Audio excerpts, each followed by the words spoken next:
Hi guys, welcome back to the channel. See, I'm wearing shiny clothes today because my birthday has just passed. Because I think so. By the time this video comes on, my birthday will have just passed. Anyway, hi, welcome back to my channel. My name is Fumilola, a double board certified pharmacist, a mom of two, a wife, a sister, a daughter, like a lot of stuff. I'm on a self journey, and it is my hope that I can inspire at least one person to get on the journey of theirs. Before we go on, have you subscribed to the channel yet? Or should I blow you people powder? I should blow you people powder. Okay, no powder blowing today. Anyway, please remember to like and subscribe to the channel and share these videos if you enjoy watching them. Today we're gonna be talking about. Last week we talked about um things to expect basically after you just had a baby and you want to get back into sex. Today we're gonna segue into signs that you're not ready for postpartum sex just yet. And that's okay, by the way.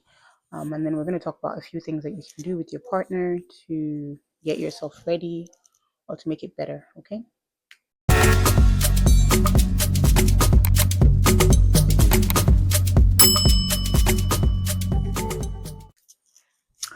So there's so much pressure after you have a baby to bounce back, to get your mom bod, to get your postpartum body back, to get into things that you used to before. And sometimes you can have these pressures around sexual intercourse and intimacy as well.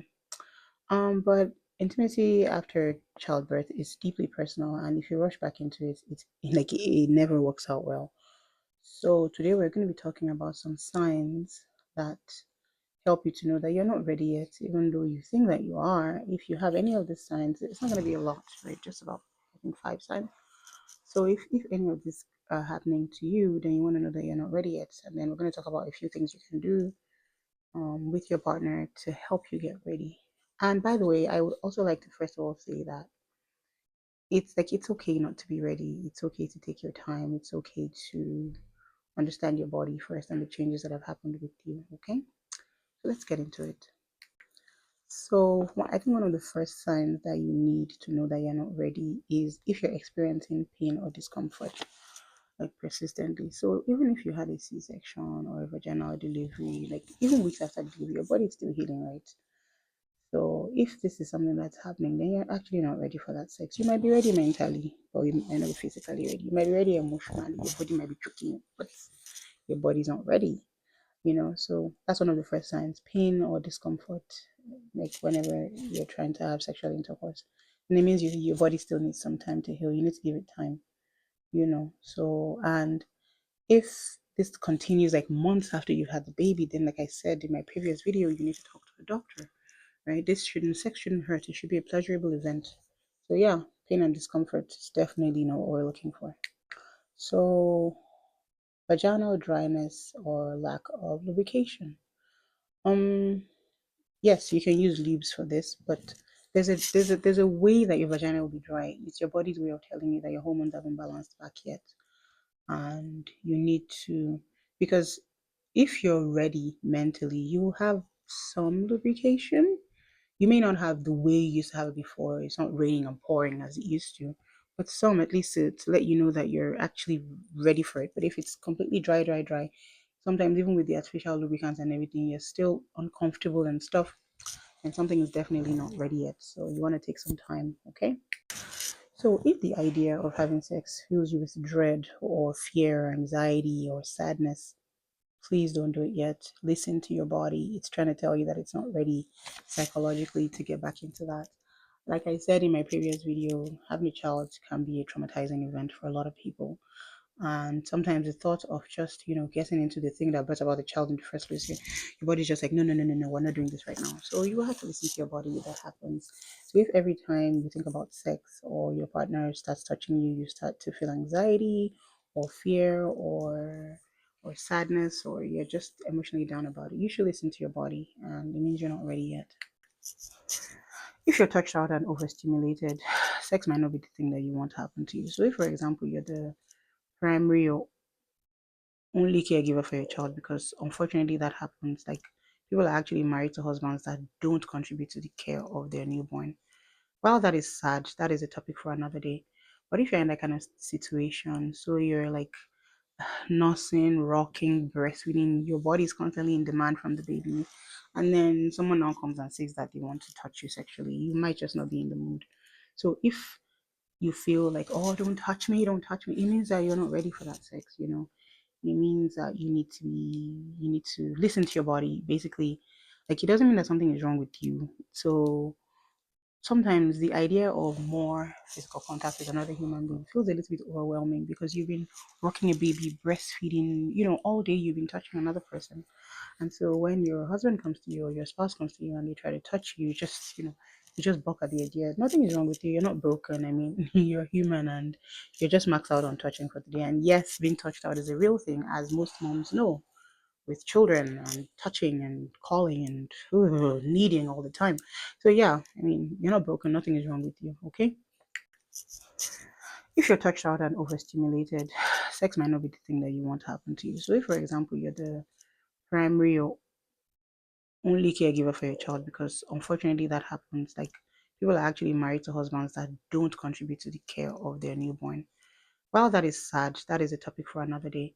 But if you're in that kind of situation, so you're like nursing, rocking, breastfeeding, your body is constantly in demand from the baby, and then someone now comes and says that they want to touch you sexually, you might just not be in the mood.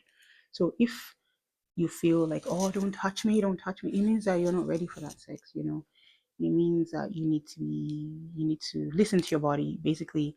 Like, it doesn't mean that something is wrong with you. So sometimes the idea of more physical contact with another human being feels a little bit overwhelming because you've been rocking a baby, breastfeeding, all day you've been touching another person. And so when your husband comes to you or your spouse comes to you and they try to touch you, you just balk at the idea. Nothing is wrong with you. You're not broken. I mean, you're human and you're just maxed out on touching for the day. And yes, being touched out is a real thing, as most moms know, with children and touching and calling and needing all the time. So yeah, I mean, you're not broken. Nothing is wrong with you. Okay.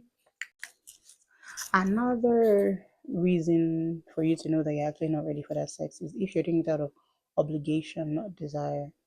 If you find that you're having sex with your partner out of an obligation to stop them from cheating or because you think this is the right thing to do, not because you actually desire them sexually, then you're not ready for that sex. I'm sorry, but if the only reason why you're having sex is to please your partner, then you shouldn't be having that sex because we should all be enjoying this thing that we're talking about together.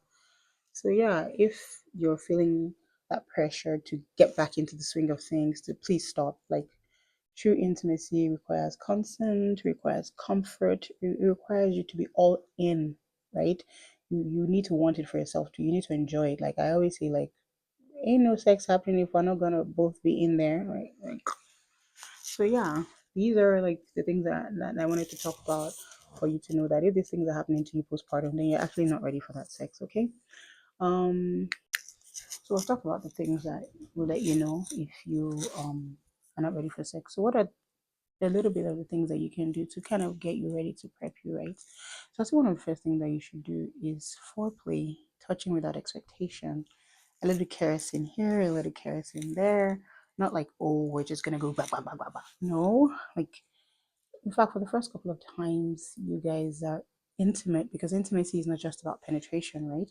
First couple of times you guys are intimate, let it just be the touching, let it be the caressing, let it be the foreplay, let it be the, like, let there be anticipation, let it lead up to, right? So touching without expectation is like so first of all, it kind of frees your mind because you're not like, oh my god, I'm gonna have to have penetrative sex or blah blah blah. So you just know that you're just enjoying the touching, the caressing, another thing again that you can do is you can talk to your partner, like, without feeling guilty. Of course, I have to say again that these are ideal situations. Some people are married to the weapons fashion against them. May that not be us? But you need to be able to talk to your partner about it. Like, oh, I am, this is how I'm feeling right now.